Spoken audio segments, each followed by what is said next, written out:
Hello, ഞായറാഴ്ചയായിട്ട് എന്താ പരിപാടി? Special എന്തെങ്കിലും ഉണ്ടോ? ഞങ്ങൾക്കൊരു സ്പെഷ്യലുണ്ട്. എളുപ്പത്തിലൊരു ഫുഡ് ഉണ്ടാക്കുക എന്നതാണ് ഇന്നത്തെ ഞങ്ങളുടെ സ്പെഷ്യൽ. ഒരു പാൻ അടുപ്പത്ത് വെച്ച് കൊടുത്തു, ഒരു 3 ടേബിൾ സ്പൂൺ വെളിച്ചെണ്ണ ഒഴിച്ച് കൊടുത്തു. അതിലേക്ക് 2 സവാള ചെറുതായി കൊത്തി അരിഞ്ഞതിട്ട് കൊടുക്കുകയാണ്. ഒരു മസാല ഉണ്ടാക്കുകയാണ്. എളുപ്പത്തിൽ ജോലി കഴിഞ്ഞിട്ട് വരുന്നവർക്ക് വേണ്ടിയിട്ടുള്ളൊരു റെസിപ്പിയാണ് കേട്ടോ. എളുപ്പത്തിൽ തയ്യാറാക്കാം. അപ്പോൾ ആ സവാള നന്നായി വഴന്ന് വരാനായിട്ട് ഉപ്പൊക്കെ ഇട്ട് കൊടുത്ത് നമ്മളിങ്ങനെ വഴറ്റി എടുക്കുകയാണ് കേട്ടോ. ഉപ്പിടുമ്പോൾ പെട്ടെന്ന് വഴന്ന് വരും. അപ്പോൾ ചെറുതായി തന്നെ അരിഞ്ഞിടണം. ഇതിനെ അരച്ചെടുക്കാനായിട്ടാണ് കേട്ടോ. എളുപ്പത്തിൽ തയ്യാറാക്കാം. 20 മിനിറ്റ് മതി കേട്ടോ മൊത്തത്തിൽ. എന്നിട്ടൊരു 3-4 പച്ചമുളക് ചെറുതായി അരിഞ്ഞത് ഇതിലേക്ക് ഇട്ട് കൊടുക്കുകയാണ്.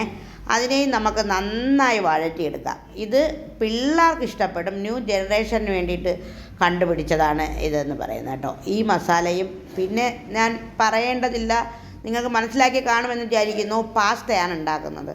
ഒരു സ്പെഷ്യൽ പാസ്ത കേട്ടോ. ഒരു നാടൻ രീതിയിലൊരു പാസ്തയാണ് ഉണ്ടാക്കുന്നത്. മക്രോണി വാങ്ങിയിട്ട് നന്നായിട്ട് വഴന്ന് വന്നിട്ടുണ്ട്. അടച്ചു വെച്ച് വഴറ്റുകയാണ്. അപ്പോൾ നന്നായിട്ട് വഴന്ന് വരും. നന്നായി വഴന്ന് വരുമ്പോൾ നമുക്ക് അരച്ചെടുക്കാം. വേറെ വെജിറ്റബിൾസ് ഒന്നും ചേർത്തിട്ടില്ല കേട്ടോ. എന്നിട്ട് ഒരു തക്കാളിയാണ് ഇട്ട് കൊടുക്കുന്നത്. തക്കാളിയുടെ വില അറിയാമല്ലോ. ഇങ്ങനെ വില കൂടിയാൽ നമ്മളിവിടെ എങ്ങനെ ജീവിക്കും? ഈ സാധാരണക്കാരൻ എങ്ങനെ ഇവിടെ ജീവിച്ചു പോകുന്നൊന്നും എനിക്കറിയത്തില്ല കേട്ടോ. എല്ലാത്തിനും വില കൂടുകയാണ്. എന്ത് പറയാനാണെന്ന് എനിക്കറിയത്തില്ല. പച്ചക്കറിക്കും മത്സ്യത്തിനും മാംസത്തിനും എല്ലാം വില. മല്ലിയിലയാണ് ഇട്ട് കൊടുക്കുന്നത്. ഇതിനെ നമുക്ക് നന്നായി വഴറ്റിയിട്ട് തണുക്കുമ്പോൾ എടുത്ത് നന്നായി പേസ്റ്റ് കണക്ക് അരച്ചെടുക്കാം. തണുക്കുമ്പോൾ അരച്ചെടുക്കാം, മാറ്റി വയ്ക്കാം കേട്ടോ. എന്നിട്ട് നമ്മളൊരു പാത്രം വെച്ച് കൊടുത്ത് അതിലേക്ക് വെള്ളം ചൂടാക്കാൻ വെച്ചു. ചൂടാക്കിയിട്ട് ഒരു കവർ പാസ്തയാണ് ഇട്ട് കൊടുക്കുന്നത്, മാക്രോണിയാണ് ഇട്ട് കൊടുക്കുന്നത്. ഉപ്പ് പൊടിയും ഇട്ട് കൊടുത്തു. അതിലേക്ക് നമ്മൾ ഇനി കുറച്ച് വെളിച്ചെണ്ണ കൂടി ഒഴിക്കും, ഒട്ടിപ്പിടിക്കാതിരിക്കാം കേട്ടോ. അപ്പോൾ നമുക്കിത് പെട്ടെന്ന് തയ്യാറാക്കാം. 10 മിനിറ്റ് മതി ഇതൊന്ന് വെന്ത് കിട്ടാനായിട്ട്. നമുക്ക് എല്ലാം കൂടെ ഒരു 20 മിനിറ്റ് കൊണ്ട് ചെയ്തെടുക്കാൻ പറ്റുന്ന എളുപ്പത്തിലുള്ളൊരു റെസിപ്പിയാണ്. ജോലിക്ക് പോയിട്ട് വന്നിട്ട് ചെയ്താൽ മാത്രം മതിയാവും. എളുപ്പത്തിൽ എന്നുമില്ലെങ്കിലും ആഴ്ചയിൽ 2 ദിവസമൊക്കെ ചെയ്യാം കേട്ടോ. അപ്പോൾ ഇങ്ങനെ നിങ്ങൾ ചെയ്ത് നോക്കണം. സത്യം പറഞ്ഞാൽ ഇത് ഹെൽത്തി ഫുഡാണ് യഥാർത്ഥത്തിൽ. നമ്മൾ നന്നായിട്ട് ഇളക്കി ഊറ്റി നമുക്കെടുക്കാം.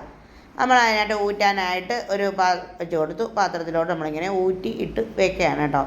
നമ്മളിതൊരു നിങ്ങളെ കാണിക്കാൻ വേണ്ടിയിട്ട്, നമുക്ക് കഴിക്കാൻ വേണ്ടിയിട്ട് ഉണ്ടാക്കുന്നതാണ്. ഒന്നും കാണിക്കാൻ വേണ്ടിയിട്ട് മാത്രം ഉണ്ടാക്കുന്നതല്ല കേട്ടോ. നമ്മൾ തന്നെ അത് കഴിക്കുകയും ചെയ്യും. എന്നിട്ട് ആ പാൻ തന്നെ വെച്ച് കൊടുത്തു. ആ പാനിലേക്ക് കുറച്ച് 2 ടീസ്പൂൺ വെളിച്ചെണ്ണ ഒഴിച്ച് കൊടുത്തു. 2 വലിയ സവാള നീളത്തിലരിഞ്ഞ്, ഇത് പാസ്തയ്ക്ക് വേണ്ടിയിട്ടാണ് തയ്യാറാക്കുന്നത്. ആദ്യം തയ്യാറാക്കിയ സവാള മസാലയ്ക്കാണ്, മുട്ട മസാലയ്ക്കാണ്. മുട്ട നമ്മൾ പുഴുങ്ങി വെച്ചിട്ടുണ്ട്. ഓർഡറിൽ ഒന്ന് കാണിക്കുകയാണ് കേട്ടോ.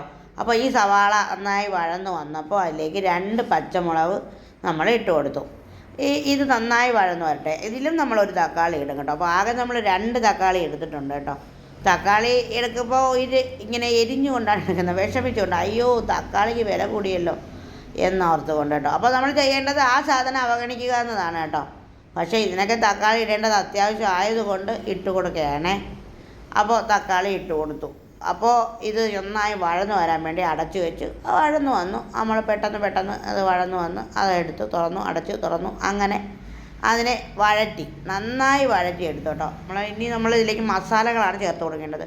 കുരുമുളക് പൊടിയാണ് നല്ലൊരു ഫ്ലേവറിന് നല്ലത്. കുരുമുളക് പൊടിയാണ് നമ്മളിപ്പോൾ ചേർത്ത് കൊടുത്തേക്കുന്നത് കേട്ടോ.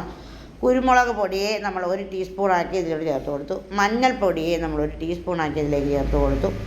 ഇനി നമ്മൾ ഗരം മസാലയെ 1 ടീസ്പൂൺ ഇതിലേക്ക് ചേർത്ത് കൊടുക്കും. അപ്പോഴത്തേക്കും നമ്മുടെ മസാല ഇതിൽ റെഡിയാവും കേട്ടോ. അപ്പോൾ ഇതിനെ ഒന്ന് നന്നായിട്ട് വഴറ്റി നമുക്കെടുക്കാം. ഇതെല്ലാം പച്ചമണം പോയാൽ മാത്രം മതിയാവും. നമുക്കതിനെ ഒന്ന് വഴറ്റിയെടുക്കാം കേട്ടോ. ചെറിയ ചൂടിൽ വെച്ച് ഫ്ലെയിം ചെറുതാക്കി വെച്ചിട്ട് വേണം നമ്മളിത് ചെയ്തെടുക്കാനായിട്ട്. എന്നിട്ട് നമ്മുടെ മാക്രോണി ഇതിലേക്ക് തട്ടിക്കൊടുക്കാം കേട്ടോ. തട്ടിക്കൊടുത്തിട്ട് നമുക്ക് ഇളക്കി എടുക്കാമേ. അപ്പോൾ എൻ്റെ ഫേവറേറ്റ് ആണോ എന്ന് ചോദിച്ചാൽ എൻ്റെ ഫേവറേറ്റ് ഒന്നും അല്ല കേട്ടോ. ഞാൻ എപ്പോഴും ഒരു നാടൻ രീതി ആഗ്രഹിക്കുന്ന ആളാണ്. പക്ഷേ നമ്മുടെ വീട്ടിലെ പിള്ളേർക്കൊക്കെ ഇഷ്ടപ്പെട്ട അതാണ്. അതുകൊണ്ടാണ് ഞാൻ ന്യൂ ജനറേഷൻ്റെ കാര്യം പറഞ്ഞത് കേട്ടോ. അപ്പോൾ എന്നിട്ട് ആ പാത്രത്തിൽ കൊള്ളാത്തത് കൊണ്ട് വേറൊരു പാത്രത്തിലോട്ട് ഇട്ട് നമ്മൾ തട്ടി ഇങ്ങനെ ഉലർത്തി ഇങ്ങനെ എടുക്കുകയാണ് കേട്ടോ. അപ്പോൾ ഇതിൻ്റെ കൂടെ മുട്ടയോ ചിക്കനോ മട്ടനോ എന്തെങ്കിലും അങ്ങനെ എന്തെങ്കിലും ഉണ്ടെങ്കിൽ കഴിക്കാം കേട്ടോ. അപ്പോൾ അതെടുത്ത് മാറ്റി വെച്ചിട്ട് നമുക്കിനി മുട്ട മസാല ഉണ്ടാക്കാം. അപ്പോൾ വെളിച്ചെണ്ണ ഇതിൽ നമ്മൾ കുറച്ച് ചേർത്തിട്ടുണ്ട് കേട്ടോ. അപ്പോൾ നിങ്ങൾ കണ്ടല്ലോ. പിന്നും 2 ടീസ്പൂൺ വെളിച്ചെണ്ണ ഒഴിച്ച് കൊടുത്തു. അതിലേക്ക് നമ്മളൊരു കുറച്ച് കടുകും വറ്റൽ മുളകുമാണ് ഇട്ട് കൊടുത്തേക്കുന്നത് കേട്ടോ. എന്നിട്ട് പെരിഞ്ചീരകവും ഇട്ട് കൊടുത്തു 1 ടീസ്പൂൺ. എന്ന് നന്നായിട്ട് വഴറ്റി. ഇതൊരു മസാല ഉണ്ടാക്കാനാണ്. നമ്മൾ അരച്ച് വെച്ചിരുന്ന സവാളയും തക്കാളിയെല്ലാം കൂടെ അരച്ച് ഇതിലേക്ക് ചേർത്ത് കൊടുത്തു കേട്ടോ. പേസ്റ്റ് കണക്ക് ചേർത്ത് കൊടുത്തേ. എന്നിട്ട് നമ്മൾ ഇതിലേക്ക് മുട്ട പുഴുങ്ങിയത് ഇട്ട് കൊടുക്കും. എന്നിട്ട് ചൂടുവെള്ളം ഒഴിച്ച് കൊടുക്കും.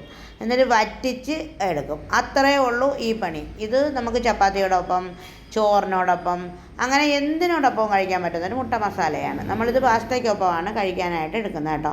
അതാണ് ഇടകലർന്ന് ചെയ്തത്. അപ്പോൾ നിങ്ങൾക്കത് മനസ്സിലായി കാണുമെന്ന് കരുതുന്നു. മുട്ട നമ്മൾ അതിലേക്ക് വെച്ച് കൊടുക്കുകയാണ് കേട്ടോ. നമ്മൾ എത്ര പേരുണ്ടോ നമുക്ക് ഓരോരുത്തർക്കും ഓരോ മുട്ട എന്ന കണക്കിനാണ് നമ്മൾ ഇതിൽ വെച്ച് കൊടുക്കുന്നത് കേട്ടോ. അപ്പോൾ കഴിവതും നമ്മൾ ഇത് ആഴ്ചയിൽ 2 ദിവസമെങ്കിലും കഴിക്കാൻ ശ്രദ്ധിക്കണം കേട്ടോ. അപ്പോൾ അത് നല്ലതായിരിക്കുമെന്നാണ് എനിക്ക് തോന്നുന്നത്. നമ്മളെല്ലാ ഫുഡും ആവശ്യത്തിന് എടുക്കണം. എല്ലാ ഫുഡും ആവശ്യത്തിന് കഴിക്കുകയും വേണം. ആവശ്യത്തിന് മാത്രമായിരിക്കണം എന്നുള്ളതാണ് കേട്ടോ. എന്നിട്ടൊരു ഇല വാട്ടി അതിലോട്ട് നമ്മൾ വെച്ച് കൊടുക്കണം. നമ്മുടെ ഒരു സ്ഥിരം പരിപാടി ഇലയിലിട്ടൊരു കളിയില്ല കേട്ടോ. ഇലയാണ് നമ്മളുടെ എല്ലാം. അപ്പോൾ ഇല വാട്ടി അതിലേക്ക് വെച്ച് കൊടുത്ത് അതിലേക്ക് പാസ്ത വെച്ചെടുത്തു. അപ്പോൾ ഇതിൻ്റെ കൺസെപ്റ്റ് കാക്കച്ചിയുടെയാണ്. ഇല വെട്ടി വാട്ടി വെക്കണമെന്ന് പറഞ്ഞത് കേട്ടോ. കൺസെപ്റ്റിന് നന്ദിയുണ്ട്. താങ്ക്സ് കാക്കച്ചിക്ക്. അപ്പോൾ അതിലേക്ക് നമ്മൾ മുട്ട മസാല വെച്ച് കൊടുക്കുകയാണ്. മുട്ട മസാല വെച്ചിട്ട് പൊതിഞ്ഞ് നമ്മൾ എടുത്ത് വെച്ച് അങ്ങ് കഴിക്കും. അത്രയേ ഉള്ളൂ ഈ വീഡിയോ. ഈ വീഡിയോ നിങ്ങൾക്ക് ഇഷ്ടമായെങ്കിൽ നിങ്ങൾ ലൈക്ക് ചെയ്യണം, സപ്പോർട്ട് ചെയ്യണം, കൂടെ അയക്കണം. എന്നിട്ട് പൊതിഞ്ഞ് വയ്ക്കുകയാണേ. കഴിച്ചപ്പോൾ നല്ല ടേസ്റ്റായിരുന്നു. ഞാൻ പിന്നെ വോയിസ് ഓവർ ചെയ്തതാണ്. അപ്പോൾ ഇത്രയേ ഉള്ളൂ ഈ വീഡിയോ. ഒരുപാട് സ്നേഹത്തോടെ നിങ്ങളുടെ സ്വന്തം ദീജ.